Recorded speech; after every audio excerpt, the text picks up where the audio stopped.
Maintenant, on va parler de changement de variable.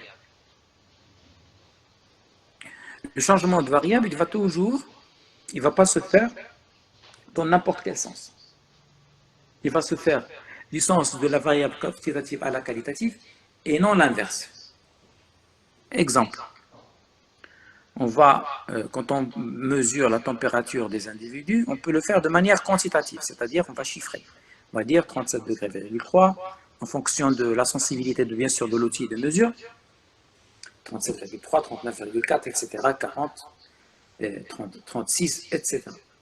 Mais on peut passer d'une variable quantitative qu'on a déjà mesurée vers une variable qualitative qu'on ne va pas mesurer, mais on va classer en groupe ou intervalle. Par exemple, fièvre à respecter, on va considérer que jusqu'à 37 degrés, c'est un sujet normal. Fièvre à respecter, c'est-à-dire ne pas traiter en 37 et 38. Ça, c'est un groupe qu'on peut lui affecter le code numéro 1. Fièvre à traiter, supérieure stricte à 38 degrés. Et comme ça, on peut passer d'une variable quantitative à une variable qualitative en classant les individus dans des intervalles différents en fonction de la pertinence ou bien de l'intérêt qu'on porte à cette classification ou bien ce classement. Par contre, si on fait la mesure dès le départ de manière qualitative, le sens inverse n'est plus possible. Le changement de variable, il y a un autre exemple qu'on donne toujours, c'est l'IMC. L'IMC, il est calculé se basant sur la formule suivante, poids en kilogrammes sur la taille en mètres carrés.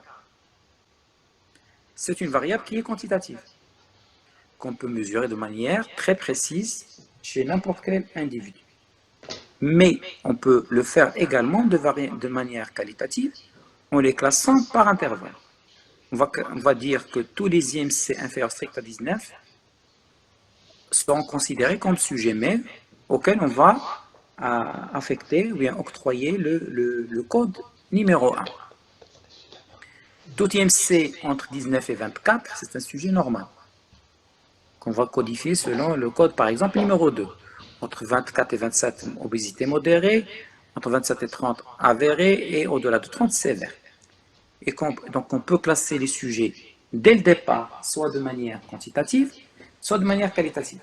Quand on mène une étude, il est toujours préférable, dans ce cas-là, dans ces cas de figure, où on peut utiliser les deux façons, il est toujours préférable de procéder de la manière suivante, de mesurer la variable de manière quantitative et faire le changement de variable au niveau de la base de données après.